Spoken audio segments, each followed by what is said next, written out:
What's going on, everybody? Welcome back to We the Champs. So good to be here with you. I'm your host, Jalen. We got Uncle D, co-host, aka Coach Phil Blackson, on here, and we'll have J-Bo on here shortly. But hey, it's time to talk some sports. Before we get into the mix, you already know, hit that like, hit that subscribe, comment, and share amongst everybody. But let's get into it. So we got NBA. And we have NFL big free agency day on the line. Let's go ahead and get into this NBA talk. I feel like we talk about these teams every episode, man. The Lakers, Golden State, and the Celtics, man. First off, I want to shout out DeAngelo Russell for dropping a 44-point game in LeBron's absence. And what team was it against? I'm forgetting. Was it Golden State? No, it wasn't Golden State. No. It was it OKC? OKC? I'm not even sure. But y'all, this game was a few days ago, and I remember D'Lo was damn near on it, or he was on the trading block, and he's pretty much having his best season thus far, or statistically, whatever, efficiency. And you say it's a good thing they didn't trade D'Lo? Man, yeah. Well, what they were gonna trade him for, man. Remember, they were gonna trade that dude for what's my man in Bruce Johnson. I was about to say Bruce Brown, Bruce Bowen. I was about to say Bruce Bowen again. They were talking about Bruce Brown, DeJounte Murray, who's a decent player. But people forget that D'Lo is like at least he's like a 2-time All-Star. He was a number 2 pick. He's an all-star when he was in Brooklyn. Memphis, yeah. Yeah, he was in Brooklyn. So he was in Brooklyn, and he was nice, man. He was number 2 draft pick. Mm-hmm. Like coming into the league, he was like a sure thing scoring point guard. He's having the best season of his career. Like if you're gonna trade D'Lo, you have to get an actual all-star for D'Lo. Yeah, you got to get something back. D'Lo's a borderline all-star. But if he's on a team that he doesn't have to defer to, like he has to defer to LeBron and AD. So I mean, he is the third option. So I thought DeJounte Murray was a good. I thought that was a good send back for D'Lo. Wouldn't you say they're the same caliber or in the same category of player? Why not? I mean, what would you say about D'Lo? He's just a better shooter? He's a better shooter. He's a better passer. DeJounte, he plays better defense. Right. He's had he averages, their points are similar. D'Lo's 3-ball is better. D'Lo's taking over late games better late. Yeah. D'Lo's actually led a team by himself before. DeJounte's always been a co-star, except for when he was on a trash San Antonio team. So I thought it was I thought it was gonna be a bad trade. I was so glad they didn't trade. The one part they would have gotten better in is just the perimeter defense. If you're looking at D'Lo and Austin Reeves starting, those are 2 non-athletic. I mean, they're all athletes. They're all great athletes, but you know what I'm saying. In terms of NBA athleticism, they're on the lower tier of that part, trying to defend all these great guards in the Western Conference. Now, I only want to or slow them down. But I'm not trying to give smoke to DeJounte Murray, but he only had one all-defensive year, so it's not like that dude is like really shutting stuff down. And then also, I would look at it like this: since he was traded to the Atlanta Hawks, have the Atlanta Hawks gotten any better? No, they like the same or worse. They're the same or worse. They're the same or worse on a team in a sorry division, with Ice Trae as your running mate in the backcourt. And honestly, like seriously, I would argue that the Lakers backcourt is just as effective. I'm not going to say that they're better, but they're just as effective as Atlanta's backcourt. Okay.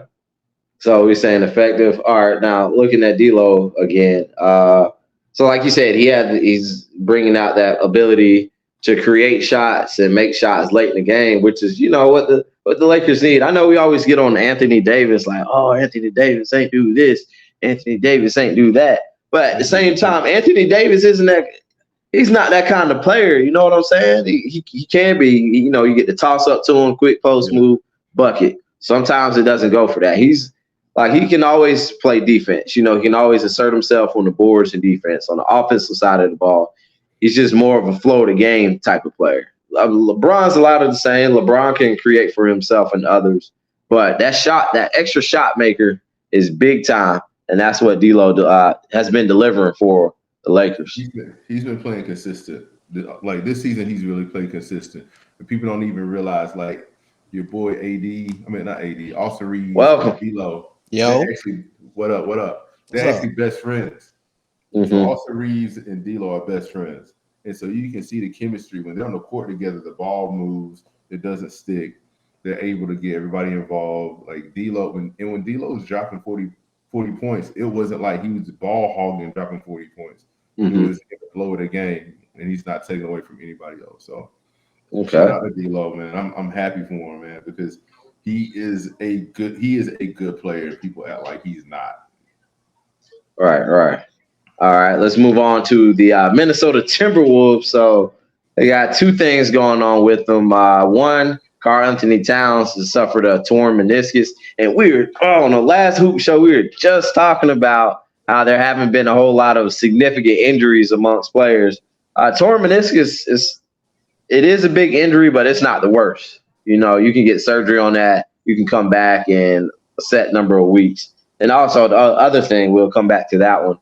Anthony Edwards dropped a 40-piece game and banged his head on the backboard for a game-winning block. That was probably the most amazing play we've seen all year. So, fellas, let's go ahead and shoot it up. What's your thoughts about that one? Oh, welcome, J-Bo. Go ahead and get something out, man. How y'all doing? Y'all good? Yeah. What's up? What you got for us? Timberwolves, it's been nice, but that I think losing Cat that's gonna hurt. That's gonna hurt. They already lost their number one seeding. OKC's taking over. Denver's gonna take over. They in the same division too, so this can affect them in the playoffs on home court advantage. I think Cat plays a huge role for them as far as being that stretch big. And it hurts their depth too. They're probably gonna have to play Naz Reid a little bit. And then after that, then what? But Naz Reid is hooping this year, man. He is, but hooping. But who's gonna back him up now? But Cat's gonna be back by the time playoffs start, though. Cat, y'all go ahead. He's not done for the season, so Cat's supposed to be back. Honestly, I think the biggest thing is you can arguably say that it's going to be a huge argument over who is the best player outside of Jokic between SGA and your boy Ant-Man, because both of those guys are balling, and both of those guys are two great wing defenders. But like lately, Ant-Man without Cat, man, you're able to actually watch him play. So he's got that dog in him. And both those guys have that dog in them. So you have probably the two best shooting guards in the NBA are on the two youngest teams heading into the playoffs. And it's crazy. I know he's gonna be back. I don't know, man. You coming off of surgery, you enter in playoff atmosphere. It's physical.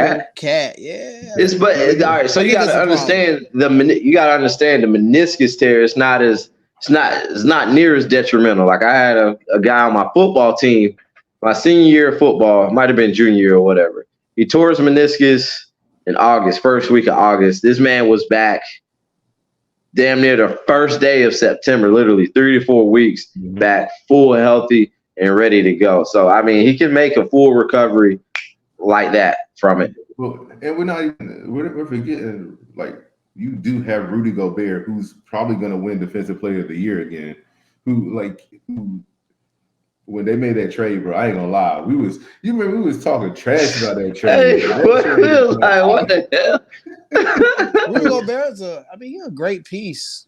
Yeah, but all you top don't 10 need- center. It's like that paint gonna be clogged up.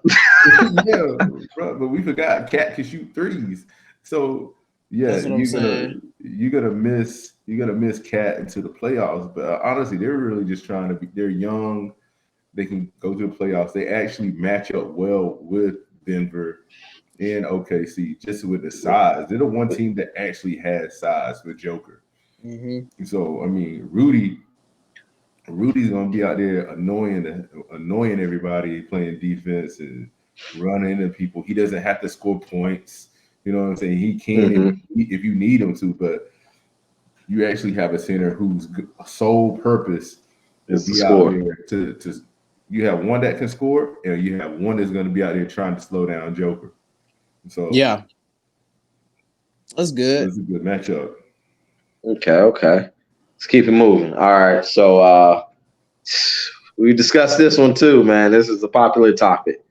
All right. Is Jason Tatum clutch or nah? Nah. Or nah. Bruh, it's hard to watch them in tight games, man. And I'm not saying he ain't had no clutch moments, but at the end of the game, you know who's taking the ball from him and taking over the game. Even if he might shoot 3 air balls in a row, but he's still gonna try to take over the game. I agree with you, but why is this a question? What happened? Did something happen? Is this just like hey, just go ahead, man. What you got? What's your take on it? I mean, he stunk it up. I don't know, man. He's just inconsistent, man. He's just so inconsistent. Like, so you saw those back-to-back losses last week, right? So Boston had 2 back-to-back losses. Nuggets. Both those games, they had the Nuggets, and then they lost the Bulls. Somebody else. Somebody trash. they beat somebody trash. They beat somebody trash to get out of their losing. The Warriors lost to the Bulls. Oh yeah, the Warriors. No, but Steph went out. Like, go on though. Go on. But at the end of the game, both those games, Jason Tatum in those big time matchups, he was really tended to down the stretch, and so he's the most talented player on the team. One of the most talented players in the NBA, man. But at the end of the game, bro, it's like some kind of mental block, man. Somebody was calling him the basketball Dak Prescott the other day, bro. Can I say something? Oh shoot! Can I say something? I know, right? That's crazy. Hey, bro. I know whoever said that got jokes, bro. For real. That's a good take, accurate take. And then I want to piggyback off that because this dude got so many, you know what I'm saying, playoff games, and I maybe can name 2, maybe 2. I know one off the top of my head, the 50-point game against the Sixers. Yeah, against the Sixers. That was impressive. But other than that, I mean, you get knocked off by Boston twice. Giannis dropped you off a couple times. You made it to the finals. You played horrible. Him and Jaylen Brown had the most turnovers ever. And then here's another one, Jay. I think you'll like this one. Mm-hmm. As good as he is, why is he like 4th on the MVP ladder? I mean, Luka has higher odds than Tatum. Tatum has the better record. Consistency as far as like, you know what I'm saying, team success. So I mean, who's in front of him? What, Giannis? Luka, SGA, Jokic. Giannis and Jokic. Giannis, yeah. And honestly, we need to look at those numbers again too, because Ant-Man's numbers are going up too. I just don't think he's that dominant. Like, if you could be skilled but not dominant. You know what I'm saying? Who would you rather have right now? Would you rather have SGA? SGA. Would you rather have Ant-Man? I would take Anthony Edwards. I would take Ant-Man over him right now.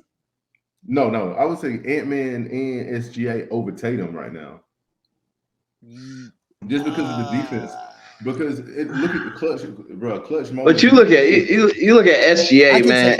I agree. SGA can get it done in the clutch time, and the one thing he does is I mean, what is SGA known for? Finishing around the rim. You know what I'm saying? He can do like it's just so amazing. Like you know what I'm saying? And he's not a big dude. You know, he's a guard. He's methodical. Bro. He's a guard out there. He just takes it to the rim. I think his finishing percentage in the restricted zone is on equivalent with Giannis. Maybe even I think it's even better with Giannis. And that's like unheard of for a guard to be like that. You know? Shit, crazy. It's like, all right, SGA gets to the paint, is trying to do something that's damn near a 50-50 ball. No, really, it's like a 60-40 ball if he's in that range of the rim. You know what I mean? He's not just going – SGA is not going to settle for that jump shot. I mean, he could, but, you know, he wants to get to where that money is, and that's getting that ball in the hoop. That's laying it in there. But you also don't see them playing different than what they don't get out of their game. You know what I'm saying? They have, and they know who that guy is. SGA's the dude. Affirmatively. He plays his game every game. He plays his game, right? Ant-Man, the reason why I've started watching more Timberwolves games because they're finally on TV. That dude, every game, he plays his game. He guards the best player on the team, and he's a dog. He plays his game. But you can't say Tatum is a dog. You know what I'm saying? You can't. Tatum is not the biggest dog on his team. And He's that's not. crazy. That's He's the crazy. most talented player. Like, you know what I'm saying? He's That's the most crazy. talented player, but he's not the biggest dog on his team. That's the problem right there. And then Yeah, Boston can't even do anything. It's like we got two guys who can put up 30 every night. What are we gonna do? Trade one of them for what? Role players? Nah. All right, but you got to still look at it, man. He still is just 26, man. It takes some time to figure it out. It takes some time to figure it out, bro. Can't keep doing that, bro. I mean, you look at all the other guys. I mean, look when they won their title, Put that bro. man to the fire, man. What All-Star wanted? Well, shit, maybe Jamal Murray, but I mean, he has Jokic leading them. But hey, we got to wrap this. We got to wrap the Jason Tatum Celtics. We got to move on to the next one. One last thing. Go ahead. If they lose this year, right? Who, Dak Prescott? yeah. If Tatum didn't lose this year, right? So they're gonna fire their coach, right? They're gonna fire Missoula. And Jason Tatum is 26 years old, and that would be he'll be on his fourth coach already. That's all I'm saying, bro. He's getting that's just a lot. That's a lot for an all NBA player. That's all I'm saying. All right. Hey, good take. Like I never even thought about that. All right, so who was there before Brad? Was Brad Stevens the first one? You said if they got fired, so Udoka, Stevens. Okay. Stevens. And the Udoka thing is just like, bro. Come on. Yeah, we ain't gonna talk about Udoka. So. All right. Okay. We can do a quick hit on this and head to the NFL guys. Steph rolling his ankle. I mean, I don't even know how long he's out. Any takers on this? All right. Let's move on to some NFL. All right. So